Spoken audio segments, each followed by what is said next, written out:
রসুনের ফলনটা কিন্তু বেশ দারুণ বন্ধুরা। এবং রসুন চাষে যতটুকু বুঝলাম যে আপনি যদি এই রসুন চাষে যদি 3টি কাজ করতে পারেন, তাহলে রেগুলার সপ্তাহে অন্তত একবার যদি এই 3টি কাজ করতে পারেন, তাহলে রসুন চাষে আপনি কিন্তু অল্প ছোট জায়গায় অধিক ফলন পাবেন। 3টি পরিচর্যা কি কি?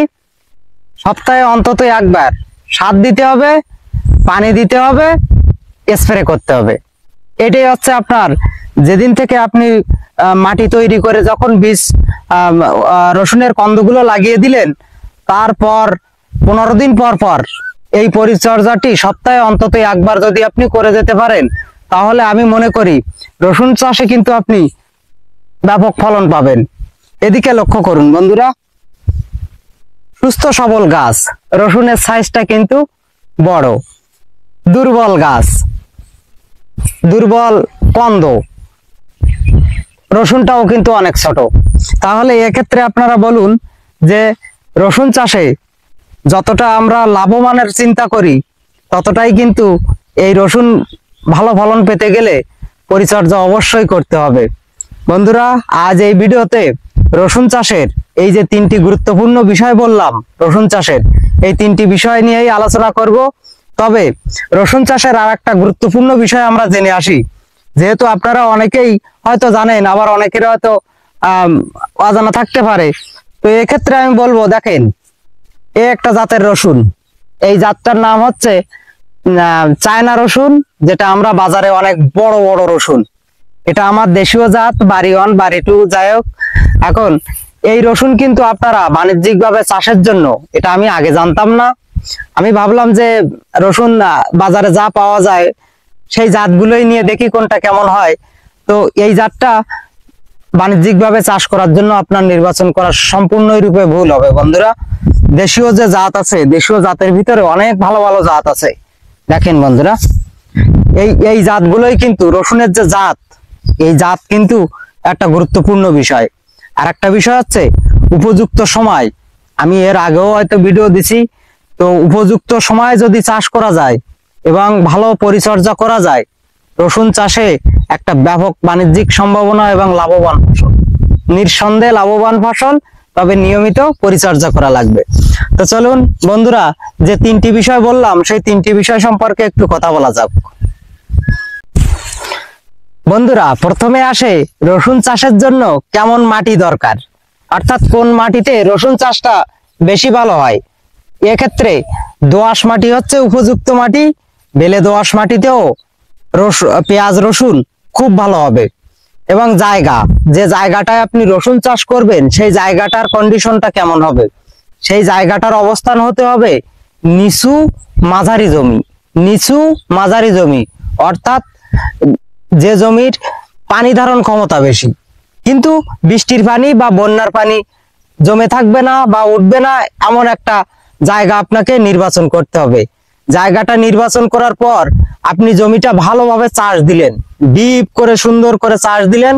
চাষ দেওয়ার পর জৈব সার দিবেন আপনারা। আমি এর আগেও বলেছি, জৈব সারটা কিন্তু বেশি দিতে হবে বন্ধুরা। সারের ক্ষেত্রে আমি যাই বলতে যাব, জৈব সার হচ্ছে মাটির প্রাণ।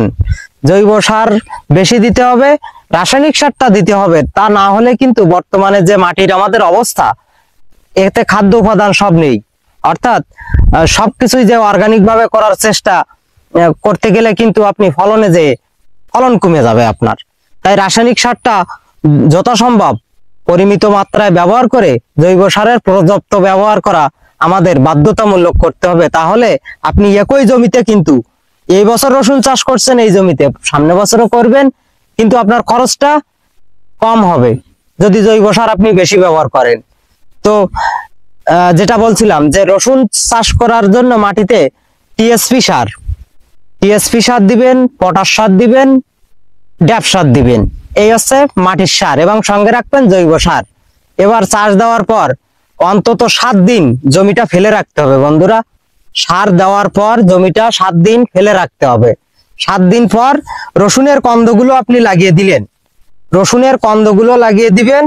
তবে এক্ষেত্রে রসুন একটা বিষয় দেখলাম, ভিতরের যে কন্দগুলো থাকে সেটা তো তুলনামূলকভাবে ছোট, বাইরের যে কন্দগুলো আছে এগুলো সাইজটাও কিছুটা সেম এবং মোটা। তো এক্ষেত্রে পারিবারিক চাহিদা মেটানোর জন্য যে সকল বন্ধুরা ছোট জায়গায় যত্ন আকারে করতে চান তাদের জন্য একটা গুরুত্বপূর্ণ মেসেজ আমার পক্ষ থেকে, যে বাইরের কন্দগুলো রোপণ করবেন। ভিতরের যে কন্দগুলো আছে এটা পারিবারিক চাহিদা মেটানোর জন্য বা বাজারজাত করলেন সেটা গেল, কিন্তু আপনারা বাইরের কন্দগুলো যদি আপনি রোপণ করেন তাহলে কিন্তু রসুনের গাছটাও একই সাইজের হবে এবং রসুনটাও একই সাইজের নামবে। এ কিন্তু একটা খুবই গুরুত্বপূর্ণ বিষয় বন্ধুরা। বন্ধুরা, কন্দগুলো লাগানোর পর আপনারা সেচ দিয়ে দেবেন এবং কন্দগুলোর একটা থেকে আরেকটা দূরত্ব দেবেন 5 ইঞ্চি। 5 ইঞ্চি দূরত্ব দিয়ে আপনারা সারি বাই সারি, লাইন বাই লাইন আপনারা কন্দগুলো লাগিয়ে দিলেন। উপরে যদি পারেন একটু এই পচা খড় দিয়ে দিবেন, এই যে পচা খড় দিয়ে দিবেন, তাহলে মাটি কিন্তু আর্দ্রতাও ধরে রাখবে এবং আগাছাও একটু কম হবে যদি আপনি এই খড় দিতে পারেন। এবং ভবিষ্যতে এটা পচে অনেক সময় জৈব সারে পরিণত হয়ে সেটা গাছ গ্রহণ করতে পারে। তো এবার আসে রসুনের কি কি রোগ হয়, যে রোগের কারণে আপনার রসুনের ফলন কিন্তু ব্যাপকভাবে ক্ষতিগ্রস্ত হতে পারে এবং ফলনটা অনেক অংশে কমে যেতে পারে। রসুনের এই যে আপনার গোড়ার যে কাণ্ডগুলো আছে, যেখান থেকে আপনার গোড়া, এই গোড়ায় কিন্তু আপনার পচন রোগটা লাগে।